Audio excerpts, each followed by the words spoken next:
بله. الو، سلام داداش سعید. سلام یاسر، حالت چطوره؟ خوبی؟ من خوبم، تو بگو چطوری؟ منم خوبم. سعید کجایی پس؟ چرا هنوز نیومدی؟ خانمت اینجا منتظرته. راستش یکم ناخوش احوالم. فکر کنم یکم تب دارم. بوق میخوره؟ اشغاله. دوباره بگیرش.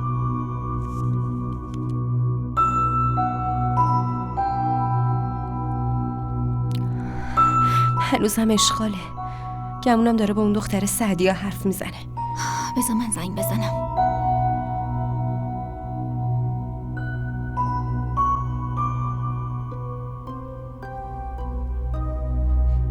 آزاد بود؟ هنوزم اشغاله.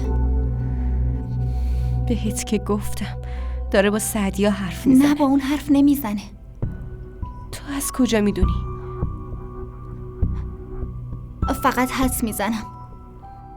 خدا نکنه با اون مشغول حرف زدن باشه.